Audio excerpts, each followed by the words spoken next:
You have to figure out how you're participating in your own suffering.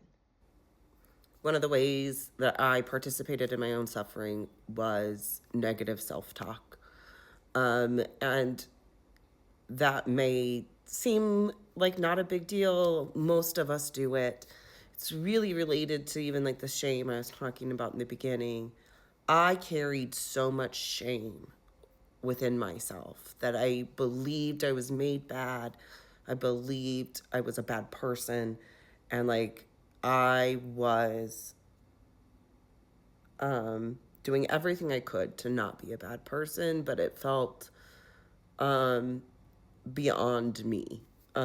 So that came from a lot of like childhood trauma, but that shame and then that just facilitated a lot of negative self-talk. So when things would go wrong, it would just be like, oh, why do you always screw up like this? You always fuck everything up. Why are you always messing up? Why can't you handle this? Why can't you do this? This isn't hard for anybody else. Why is this hard for you? What is the matter with you?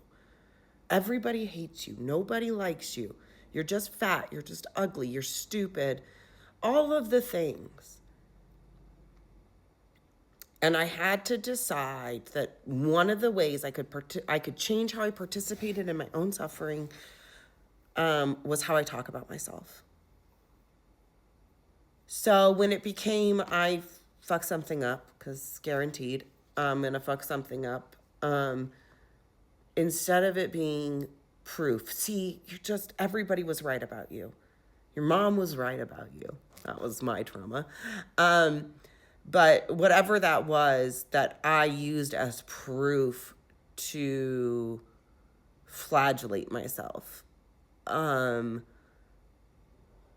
started just going, hey, I make mistakes because I'm human. I make mistakes because everybody makes mistakes. Um, it became more about, oh, I spilled something. Yep, we all make spills. I just got to clean it up. I forgot something. Ugh, yeah, I forgot it. That's life. Um, I'll give an example. The other day, drove 2 hours to go get pierced with my daughter. Forgot, like, that was the entire reason we were going. I forgot a birth certificate, so we couldn't get pierced. And I felt terrible. I just felt terrible. I messed up. It was part of her like super belated Christmas present. I was just feeling a lot of ADHD guilt in that moment. And so we just decided, well, let's go thrifting and we'll go have fun. And, um, and I still felt terrible. And I made sure she knew I felt terrible, just like that I had dropped the ball. Um, and I'm sure she was disappointed.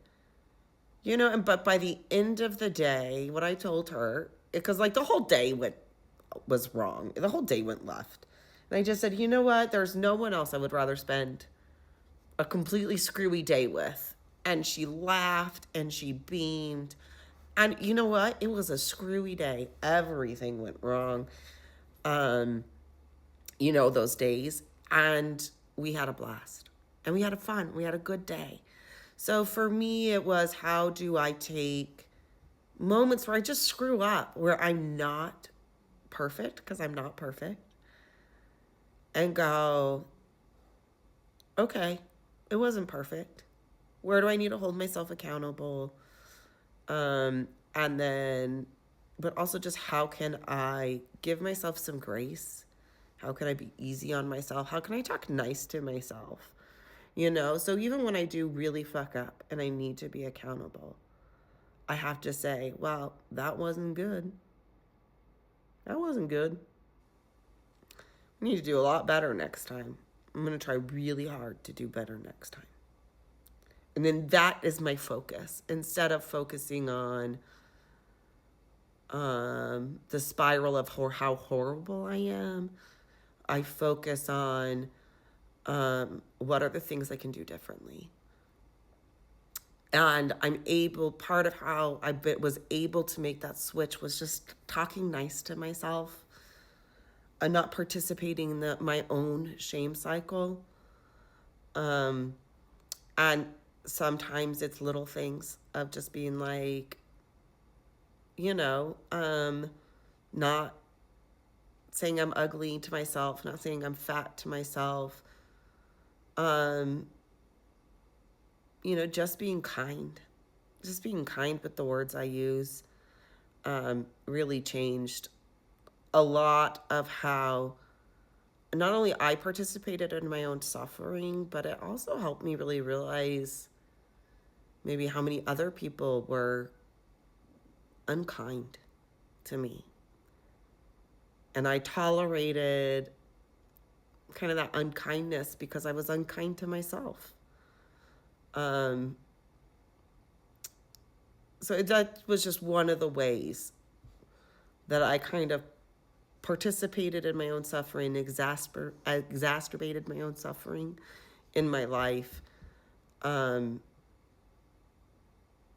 and just changing how I framed those things and how I framed thoughts about myself and the amount of grace I was willing to give myself, um, allowed me to make the kinds of deep internal changes that I didn't think were possible. That were the changes I always tried to make by beating myself up internally. That I tried to use shame and blame and guilt to force myself to be able to make those changes. And um, yeah, shifting that led to me being able to actually make change, um, and hold myself accountable, for where I wanted change in my life. And instead of being stuck in the spiral that I was just horrible and got everything I deserved because I was horrible. Um, so that's just where it's not about lying to yourself, but it's about being kind to yourself.